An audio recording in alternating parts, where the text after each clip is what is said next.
Magandang hapon sa inyo lahat. Ito po si Herbert Curia, author, promoter ng The Bible Evangelization. Akibat ang ating pananalig, banal na Panginoon Diyos, banal na Panginoon Kristo at kabayan ng kaliwanagan ni Banal na Santa Maria, ay ating pong binabahagi sa inyo sa linggong ito, ang mensahe ng ating banal na Panginoon Diyos. Ang tema ng mensahe ng ating banal na Panginoon Diyos ay tinggan ng Diyos, ang Panginoon Diyos mula Panginoon Kristo at hindi ang diablo o ang kasamaan. Ngayon ay babasahin ko po sa inyo ang mga mensaheng ito mula po doon sa Bagong Lipan o Mabuting Balita na paghahari ng ating banal na pamamagitan ng banal na Panginoong Heso Kristo. At ayon po dito kay Apostol San Juan, Kabanata 8, talatang 42 hanggang 47. Ito po ang mensahe. Ani Jesus, kung talagang ang Diyos inyong Ama, ako'y iibigin ninyo, sapagkat nagmula ako sa Diyos. Hindi ako naparito sa ganang sarili ko lamang, kundi sinugo niya ako. Bakit di ninyo maunawaan ang sinasabi ko? Sapagkat hindi ninyo matanggap ang inaaral ko. Ang diablo ang inyong ama, at kung ano ang gusto niya, iyon ang inyong ginagawa. Siya'y mamamatay tao na sa simula. Mula sa simula pa at kalaban ng katotohanan at di matagpuan sa kanya ang katotohanan kahit kailan.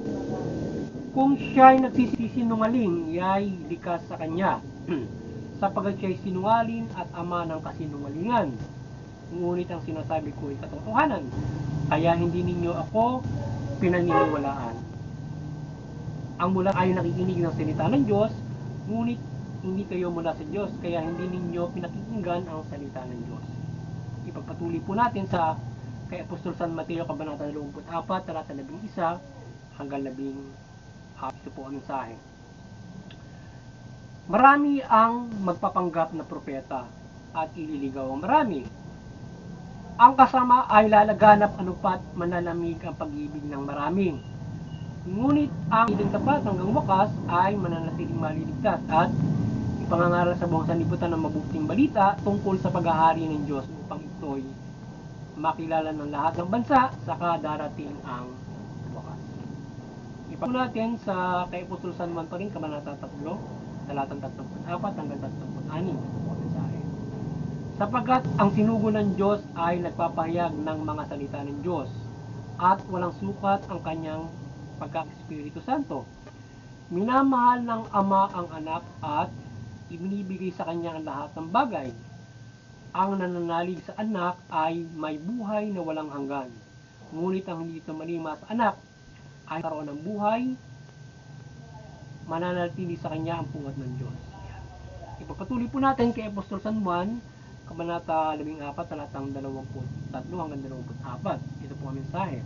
Sumagot si Jesus, ang umibig sa akin ay tutupad sa aking salita. Iibigin siya ng aking Ama at kami sa kanya at mananahan sa kanya. Ang hindi umibig sa akin ay hindi tumutupad sa aking mga salita. Ang salitang narinig nyo ay hindi sa akin, kundi sa Amang nagsugo sa akin. Yan.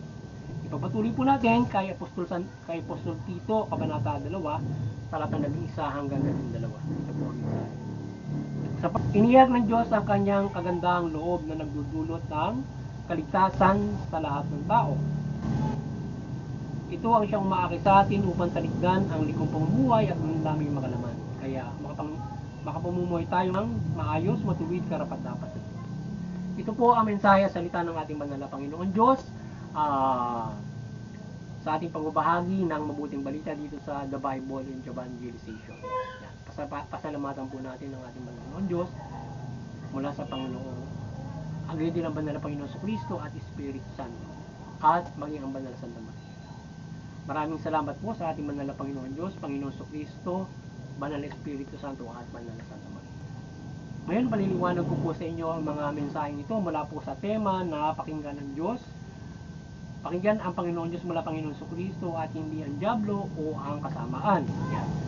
Nais pong ibabatid sa atin ng ating banal na Panginoon na sa ating lahat na siya lamang ang dapat nating pakinggan. O pakinggan natin ang Diyos sapagkat sapagkat bilang lumalang sa lahat, ang Panginoon Diyos ay ah,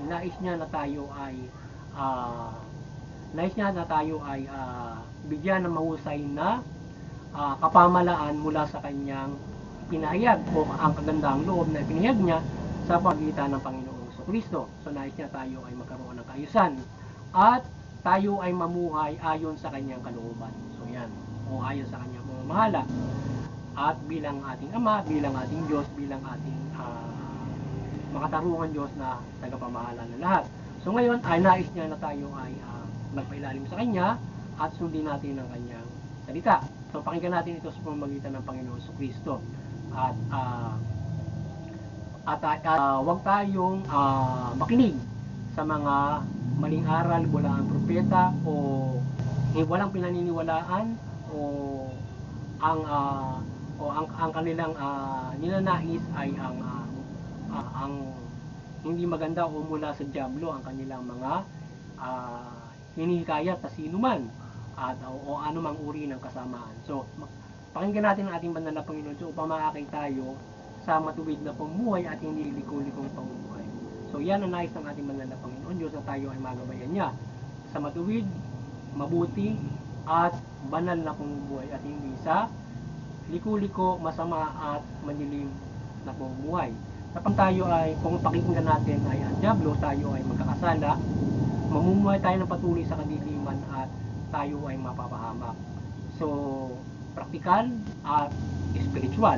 So, kaya kung tayo ay makikinig sa banal na Panginoon Diyos, may itinakda ang ating banal na Panginoon Diyos para sa lahat ng tao at para sa lahat. Na kung tayo ay pakikinig sa Kanya, bibigyan ka ng malaking pag-asa para makaisa ka doon sa buhay na walang hanggan na pagpapala at pang-araw na pabuting pamumuhay. Ngayon, dahil nga sa andulot ng diablo ay kaguluhan, so magiging magulo ang pamumuhay kung tayo ay makikinig sa diablo at puro kasalanan ang pinagagawa. Kung tayo ay makikinig sa ating Panginoon Diyos bilang may lalang at namamahala ng lahat at nagbibigay ng kaayusan sa ating lahat, ay dapat natin siya pakinggan upang tayo magkaroon ng mahusay na kaayusan at mamuhay tayo bilang matutuwid na tao. Mamuhay tayo bilang mga tao sa ilalim ng kanyang paghahari o banal na pamumuhay sa ilalim ng kanyang paghahari dito pa lamang sa lupa hanggang sa buhay na walang hanggan na kanyang pumapasok gagawin. Yan ang dapat natin gawin. Kaya kung tayo ay makikinig sa Kanya, hindi tayo mapapraktikan spiritual mula sa salita ng Kanyang pinahayag. Pero kung tayo ay makikinig sa diablo, o anong uri ng kasamaan, at pansarili lamang natin na sipan, ay tayo ay maaaring mapahamak at hindi tayo magkaroon ng matuwid na pamumuhay. Kaya tayo ay dapat ay magabayan ng ating banal na Panginoon Diyos upang magkaroon tayo ng matanal na pamumuhay. Sapagkat hindi lamang tayo namumuhay ay halimbawa kung mayroon tayong pamahalaan, nakapag-isip tayo ng isang matuwid na pamamahala at pagkakaisa mula sa pagkakayusan ay hindi pa rin tayo magkakaroon ng kaligtasan spiritual. At yung pamahalaan na yan ay ginawa pa rin ng ating banal na Panginoon Diyos dyan na dapat din natin sundin. Kaya lamang ito ang magbibigay sa atin ng ganap na kaligtasang spiritual at maging dito sa ating praktikal na pamumuhay, yung pamahalaan ay masusunod natin ng lubos yan. Yung ating pamahalaan ay nagagabayan ng mabuting balita o ng ating banal na Panginoon Diyos. Yung pamahalaan na ginawa niya na yan at yung kapamahalaan ng Diyos mula dito sa pamahalaan na ginawa niya sa ating mga tao ay masusunod natin yan ay susunod sa aral o salita ng ating banal na Panginoon Diyos. Ayan, pangunahin, sumunod din sa pamahalaan. Ngayon, kung tayo ay nakasusunod sa pamahalaan, makaiwas tayo sa kapahamakan from governance at iba't ibang mga kasamaan. So, di ba? Ngayon, kung tayo ay susunod ay sa kasamaan, hindi tayo makikinig sa Diyos, maaaring labagin natin yung batas. So, usually, kapag hindi tayo nakikinig sa Diyos, nilalabag ng marami yung pamahalaan.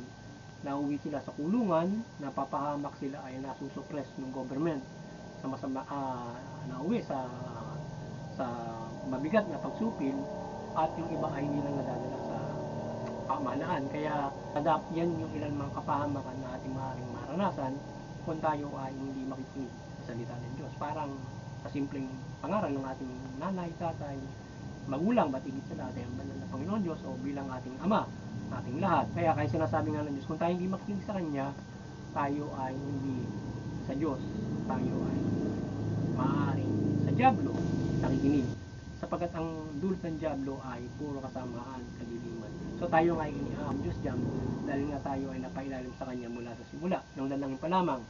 So iniaam na tayo diyan ng banal na Panginoong Kristo, pinatawad na para tayo ay mayroong malaking pag-asa. Kasi yung mula sa simula pa hanggang sa kay Panginoong Kristo, siya ginagabay ng panuntunan ng kautusan. So higit sa lahat ay tinubos na ng lubos ng Panginoon Diyos wala Panginoon Kristo para tayo ay magkaroon ng malaking pag-asa sa kaligtasan, sapagkat nung una mabigat ang pagkakamali. Pag nagkamali ka, mabigat yung parusa ng ating Panginoon Diyos sa mga itinuro noon ni Moises at iba't ibang mga gabay. So at tayo ay mag-ingaw doon sa mga bulang propeta o yung maling paghihikayat para sa paniniwala mali o napakinggan mo ay sugo na ng Diablo o mga humihikayat sa kasamaan, tempted tayo ay naloloko ng mga masama na akala natin ito ay magtutulong sa ating kabutihan, na parang halimbawa dito sa ating pamahalaan, instead na yung pamahalaan ang siyang ating para umiwan yung kapayapaan, so gagamit ng extra na gagamit ng pang-abuso sa inaakalan o masamang way para ipagtanggol yung mabuti sa inaakalan na yun yung makapagtatanggol at makapagbibigay ng buhay. Hindi kasamaan o ang Diablo ang magbibigay ng buhay sa pamamagitan ng maling paraan. So kamatayan ang ibibigay ng Diablo. So kung ang Diyos ang susundin, buhay ang ibibigay niya, mula sa kapayapaan idudulot at na binibigay ng Diyos at ng pamahalaan na ginagabayan niya. So yan, at kaya muli sana ay nagabayan na naman kayo ng the Bible evangelization, yung spiritual na pamumuhay, at kayo ay mahikayat sa pag-inig sa ating banal na Panginoon sa pagtalima nito mula sa mabuting balita o Panginoon sa Kristo. Panginoon natin ang Panginoon sa Kristo upang tayo makapamumuhay ng mabuti lahat at tayo ay magkaroon ng kaligtasan sa anumang uri ng kasama. Sapagkat kung tayo mamumuhay ng mabuti, hindi natin gagawa ng masama yung kapwa. Napaka-simple philosophy. Kung gumagawa ka ng mabuti, so yung biyaya ang aabutin sa'yo dahil mabuti ka eh. Ganon din ang tatamasahin mo sa kapwa-tao mo kung mabuti rin siya. Kung if everybody is good, tayo ay mamumuhay ng kauna-una mapayapa, may pagkakaisa. Kung mabuti lahat. So yan yung dudulot ng aral ng Panginoon Diyos sa mabuting pamumuhay. At higit pa dyan, dahil banal yan, may inaasahan tayong buhay na walang hanggan at walang hanggang magpapala ng Diyos. So dito pa lamang, nagkakaisa doon sa pagpapala ng Diyos sa mundo, ay yan ay mapapakinabangan natin sa pamumuhay in pagtawid natin sa bumay at pananampalataya sa Diyos. At hindi yung ito ay gamitin natin o mag-over matter tayo o tayo ay mangibabaw yan sa atin. At yan ang napagkakamalian ng iba, yung sinasabing makalaman. So, ang Diablo ay yan yung palaging hikaya sa tao ang kapangyarihan. Kaya nahikaya sa masama yung mundo. So ngayon, kung tayo kakaroon sa mahusay na kung tayo susunod na sa Diyos sa kanyang salita, kakaroon ng pagkakaisa. Ngayon, kung pakinggan ng Diablo, palangin sa gusto mo mapera ka, gusto mo makapangyarihan ka, so hindi yung magdudulot ng mabuti, kaguluhan. Iba't iba ang nagdudulot ng kaguluhan niya. May rebellion, mayroong kriminalidad, at yung kriminalidad nila, kasalanan, nadadagdagan pa ng krimen ng iba. Kaya tayo dapat ay makinig sa salita ng Diyos, isabuhay yan at manatili tayo sa pamumuhay na yan. Ngayon, kung nanatili tayo magligtas ng spiritual at practical na pamumuhay. So hindi tayo mapapahamak basta-basta. Unless mayroong tayo kailangan gusto tayo ay ang pagsakripisyo para sa kapakanan ng marami at kapakanan ng mabuti. Diba, para kang nagtatrabaho sa gobyerno na kinakailangan mong ikaw ay nagsakripisyo, ano ba, para kang sundalo, nagsakripisyo ka para nabantayan mo ang kaayusan. So, ano yung maaaring mangyari na ikaw ay mapahamak, ikaw ay magbuwis ng buhay dahil nga doon sa enforcement ang ginagawa mo. Ngayon, yon ay sakripisyo para sa kapakanan ng marami. Pero, kung ikaw, but definitely, ay binibigyan ng pagpapala ng Diyos na ligtas sila doon sa kanilang ginagawa na yun para sa nakararami. So, yung iba lamang ay nagsasacrifice, but yung iba naman ay nauwi sa kapahamakan dahil nga nagkakamali sa kanilang pamamahala. So, ganoon din sa simpleng tao. Diba? Tayo ay nagsasakripisyo na maghanap buhay para sa pangmatuwid na bumuhay.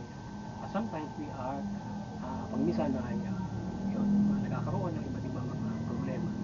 So yun, muli ay sana ay nagabayan naman kayo ng The Bible Evangelization sa inyong spiritual na bumuhay at kayo magkaroon sa inyong spiritual na bumuhay at mabuting practical na bumuhay. At patuloy na tayo ay dumadalangin ng gabay ng Banal na Santa Maria, kanyang kaliwanagan at pagmimilagro sa paggabay sa ating paghahayag ng mabuting balita o pagbabahagi ng mabuting balita dito sa The Bible Evangelization. Yan. Na sana ay tayo ay gabayan niya dito sa ating pagbabahagi ito, hindi lamang sa ating na pananampalataya na tayo ay gabayan ng Diyos sa ating bumuhay, kundi maging dito sa ating pagbabahagi ito ng mabuting balita, tayo dumadalangin ng paggabay niya. So, Interfaith Unity ay sa Interfaith Unity patuloy tayong magkaisa. So unawain natin yung ating mga paniniwala at tayo magpahiran ng kapayapaan, unity, and iba't ibang mga mabubuting aral ng ating mga reliyon. Igayatin natin lahat ng pagkakaisa, kapayapaan, lalo na yung nagkakaisang bansa mula doon sa pamilya at organisasyon. At doon sa CBCP and Vatican Church, patuloy maliwanagan ni Banal na Santa Maria. Pagbuklorin nyo patuloy ang sangkatawan mula bansang Pilipinas sa pananampalataya sa ating Panginoon Diyos, mula Panginoong Kristo at sa ating munting kakayanan sa ating pagbahagi ng mabuting balita dito sa Bible Evangelizations. Patuloy tayo nananampalataya ng gabay ng Banal na Santa Maria. Panginoon Diyos, Panginoong Kristo at Espiritu Santo, paigabayan niyan iba't ibang mga himala at pagmimilagro at mga gabay, at kayo ay ating mahikayat at sa ating pagbabahagi ng mabuting balita at mabuklod kayo sa pananampalataya sa Panginoon Diyos Kristo at mabuting balita. At sa mga kapamahalaan, maliwanagan kayo ay mamahala ng mabuti matuwid. Tugunin niyo yung karapatang pantao mula sa bansang Pilipinas at iba't ibang bansa hanggang sa nagkakaisang mga bansa. At doon sa aming lokal na pamahalaan, maliwanagan kayo, patuloy kayo ang mamahala ng mabuting matuwid. Yan, at maging sa aming lokal na enforcement. Yan, kayo ay maliwanagan at kayo ay patuloy na matuwid at kayo ay protektahan ng ating banal na Panginoon Diyos upang kayo ay makaprotekta ng ligtas anumang uri ng kapahamakan sa sangkatauhan sa bayan ng Ipanangis. Muli, magandang hapon lahat at sana ay bahagi natin sa inyo ang mensahe ng ating banal na Panginoon Diyos, at ito ay inyong isabuhay at ang mensahe nito. Magandang hapon sa inyo.